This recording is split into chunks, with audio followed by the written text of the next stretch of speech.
Bonjour, je suis Alex Desmurs. Dans le dernier épisode de cette série, nous avions vu ensemble le début de la guerre entre l'Empire sumérien et la cité-État scientifique Fès. Dans cet épisode, nous allons voir ensemble comment l'Empire sumérien va affronter le Moyen Âge. Cet épisode sera entièrement consacré à la guerre entre la Géorgie et l'Empire sumérien. Si cet épisode vous plaît, n'hésitez pas à vous abonner, liker et commenter. En l'an 150, le premier congrès mondial s'ouvre, proposant un décret sur les sociétés de mercenaires ainsi qu'un traité d'urbanisation.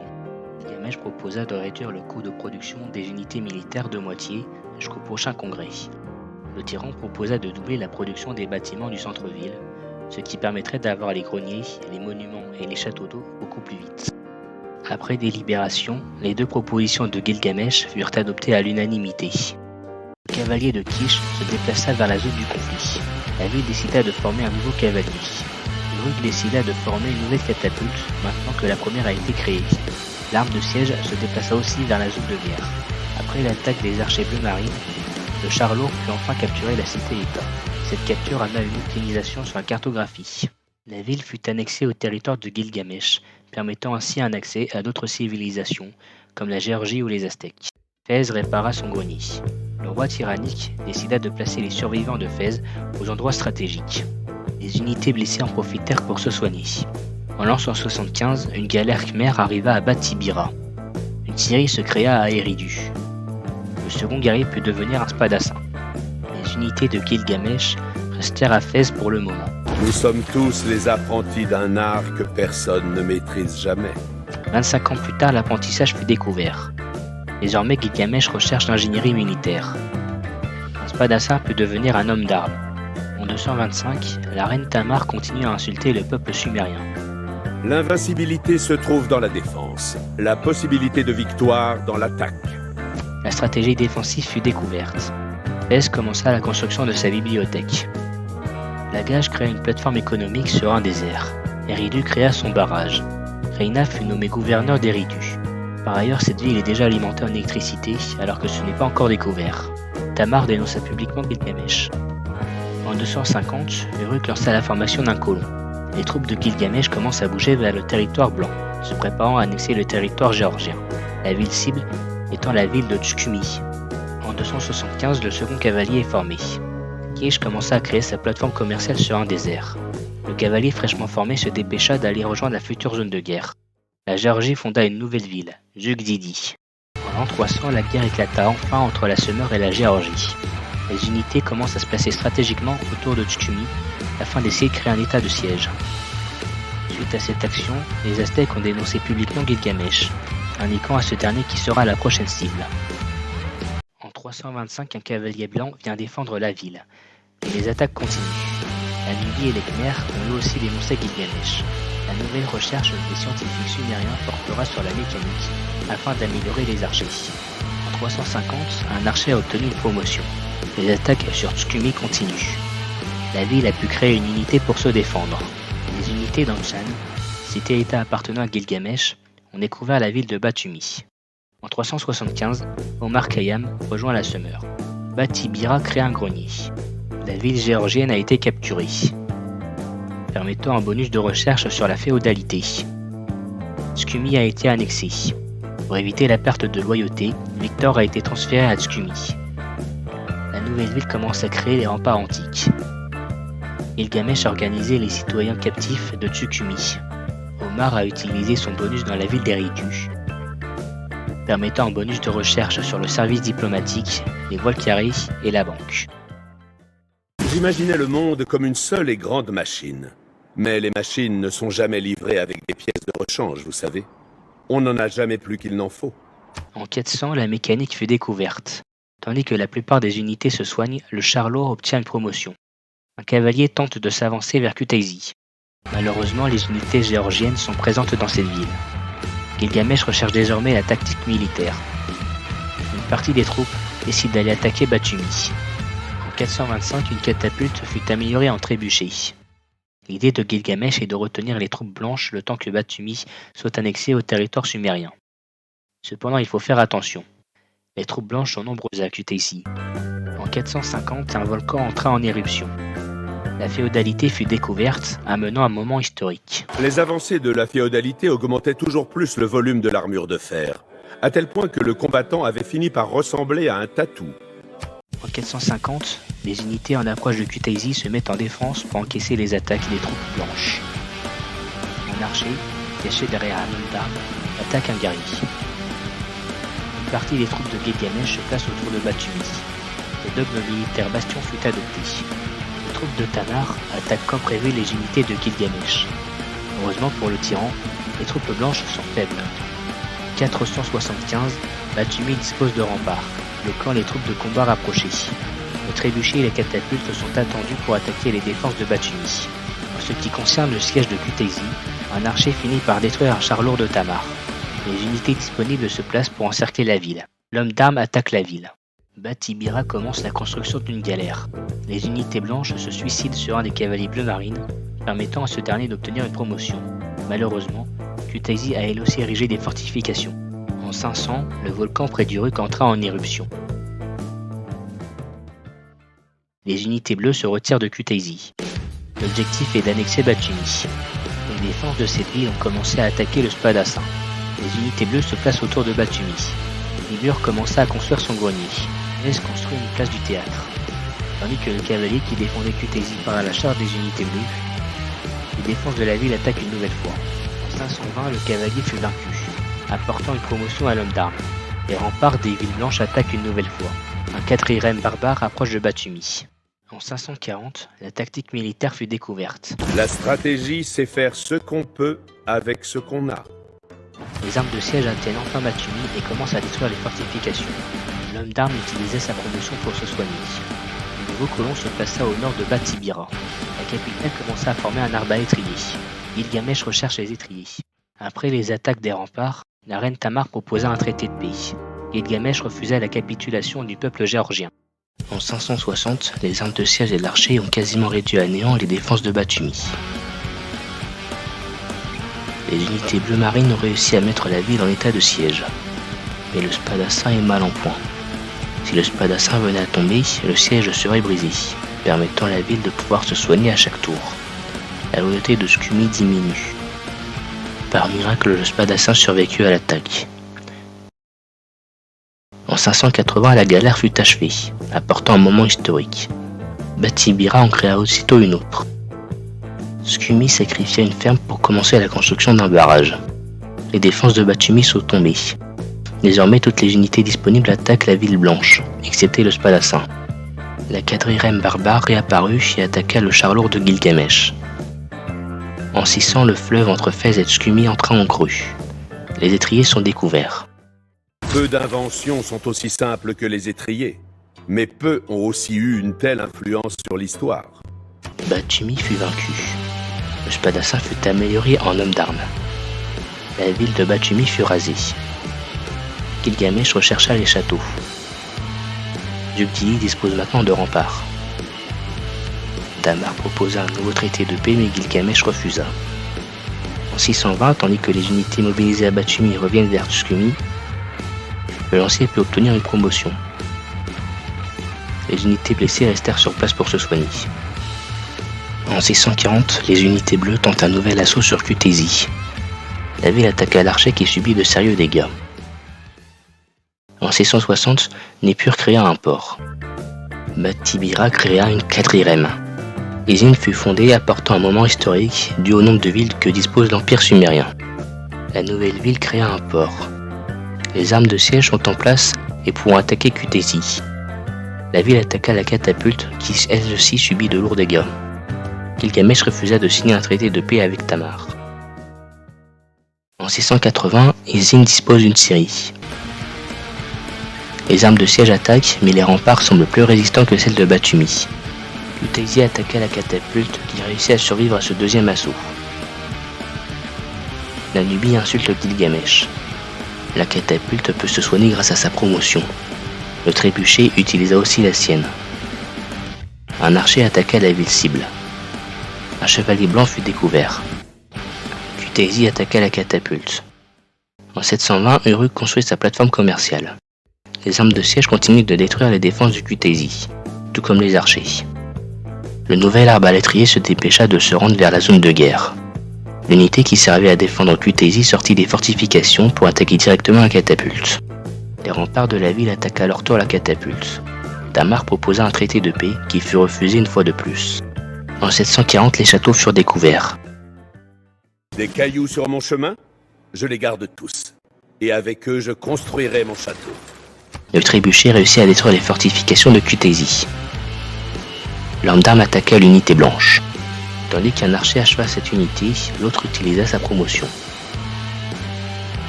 Pour être certain que Kutaisi n'a plus de défense, la catapulte attaqua la ville. Gilgamesh recharge désormais la banque. Eridu créa sa plateforme commerciale. Izine a un camp. Le chevalier blanc attaqua le cavalier de Gilgamesh qui obtient une promotion. En 760, les armes de siège attaquèrent Kutaisi. Un archer utilisa sa promotion tandis que l'autre attaqua la ville. L'homme d'armes et un cavalier attaquèrent à leur tour la ville tandis que le second utilisa sa promotion. Skumi redevient loyal à Gilgamesh. Le chevalier blanc attaqua le cavalier. En 780, Kutaisi fut vaincu. La ville fut annexée au territoire de Gilgamesh. Pour tenter de garder la loyauté des prisonniers géorgiens, Victor fut envoyé dans cette nouvelle ville. Mais cela ne suffit pas à calmer la future révolte. Kutaisi répare son monument. Lagash crée son marché, tout comme Kish. Izine a une seconde scierie. Le chevalier se déplace et une nouvelle unité blanche se dirige vers Kutaisi. Gilgamesh refuse une nouvelle fois la capitulation de la Géorgie. En 800, l'éducation fut découverte. C'est la marque d'un esprit éduqué que d'être capable de réfléchir à une idée sans pour autant l'accepter. Batibira créa une deuxième quatrième. L'homme d'âme réussit à tuer le chevalier blanc. En 820, un congrès mondial s'ouvre. Cette fois, il s'agit d'un traité sur la souveraineté et un sur le mécénat. Gilgamesh propose de doubler le rendement des cités-états scientifiques quand on leur envoie des négociants. De plus, le tyran propose d'accélérer la venue des scientifiques illustres. Après délibération, le congrès confirme le rendement des cités-états scientifiques. En revanche, les écrivains illustres ne peuvent être récupérés qu'avec de l'or ou de la foi. Les formes médiévales sont découvertes. La foire sera bonne, voici les marchands. Gilgamesh échange l'urbanisation pour la philosophie naturelle. Kutaisi commence la construction de son campus. Le gouverneur Magnus fut placé à Tskumi. La catapulte fut améliorée en trébuchet. Tandis que les unités de combat rapprochées restent vers Kutaisi pour affronter la future révolte, les unités à distance vont s'attaquer à Sugdidi. Tamar envoie 2 unités blanches vers les troupes de Gilgamesh. En 840, Zengi arriva dans l'Empire sumérien, amenant un boost de recherche sur le dogme des Lumières. Zengi utilisa son bonus, donnant à Fès un négociant. Ce dernier part pour Cardiff pour que la cité-état industrielle ait un émissaire sumérien en plus. Les archers attaquent l'unité blanche au nord de Kutaisi. Le cavalier qui restait à Kutaisi fut attaqué. Tamar proposa un traité de paix mais Gilgamesh refusa. En 860, Émilie du Châtelet arriva dans l'Empire sumérien. Le lancier quitta la ville de Kutaisi pour que le cavalier puisse s'y réfugier. Les archers arrivent à bien endommager l'unité blanche de Sugdidi. Émilie utilisa sa capacité dans le campus d'Eridu, offrant un boost de recherche sur les sciences économiques, l'astronomie et l'assainissement.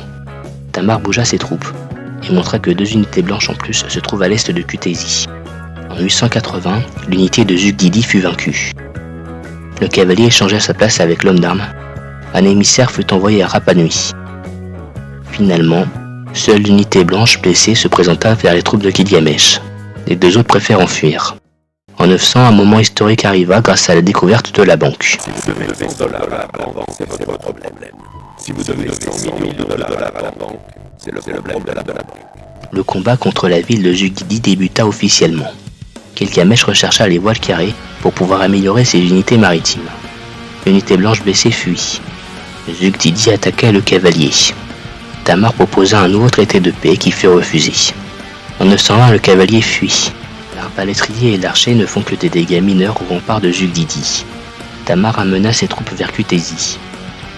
Sugdidi attaqua le trébuchet qui encassa ses biens l'assaut. En 940, la muraille de Sugdidi est considérablement affaiblie.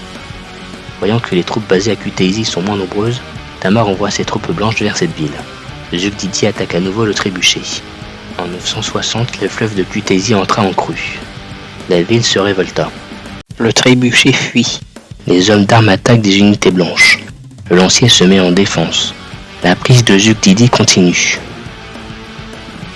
Les remparts sont tombés, permettant aux troupes au corps à corps d'attaquer la ville. Uruk commença la construction de son marché. Moctezuma dénonce Gilgamesh.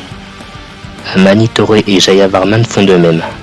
Après un assaut des troupes blanches, Tamar proposa un traité de paix, mais Gilgamesh refusa. Le lancier mourut, tué par les hommes d'armes de la ville de Kutezi. En 980, un camp barbare apparut près de Kish. La trirème fut envoyée pour attaquer l'escarmoucheur ennemi. Zugdidi fut vaincu. Les hommes d'armes fuient la ville de Kutezi, espérant que les unités rebelles et les unités blanches s'affrontent. Zugdidi fut rasé. Fès commença à construire son phare. Le plan fonctionna, les unités blanches affrontent les hommes d'armes rebelles. Tandis que l'une des unités rebelles fut vaincue, l'escarmoucheur barbare attaqua la quadrirème de Gilgamesh. Tous ceux qui errent ne sont pas perdus. En 1000, la cartographie est découverte. La quadrirème attaque à nouveau l'escarmoucheur. Certaines unités ont obtenu des promotions.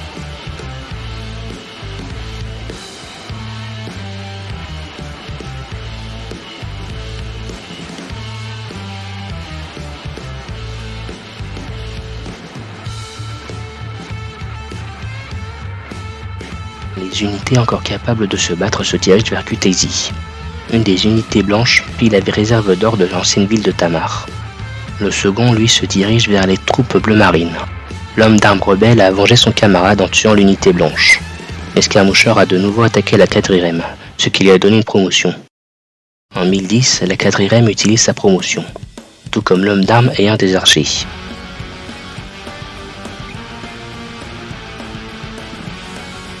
Tandis qu'une partie des troupes de Gilgamesh reviennent vers Kutezi, un charlot est changé en chevalier. Un des cavaliers bleu marine réussit à capturer un bâtisseur de Tamar. L'unité blanche achève la dernière unité rebelle. L'escarmoucheur attaque à nouveau la quadrirème.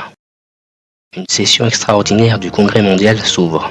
Malheureusement, cela concerne un pays que nous n'avons pas encore découvert. En 1020, la quadrirème attaque à nouveau l'escarmoucheur. Les troupes bleues reviennent autour de Kutezi et réussissent à faire de gros dégâts. Le bâtisseur est en direction de Skumi. L'unité blanche attaque un cavalier. Une seconde unité est en route en passant par la mer. La ville rebelle a pu former un arbalétrier. La quadrirème se fait attaquer une nouvelle fois. En 1030, la fonction publique est découverte. Des papiers et des formulaires, c'est tout ce que c'est. La fonction publique est une forteresse faite de documents, de formulaires et de paperasses. La quadrirème réussit enfin à achever l'escarmoucheur, permettant un bonus de recherche sur le dogme de la tradition navale. Uruk envoie son négociant vers Angkor Wat. Les troupes de Gilgamesh recapturent Kutezi, achevant automatiquement l'unité rebelle.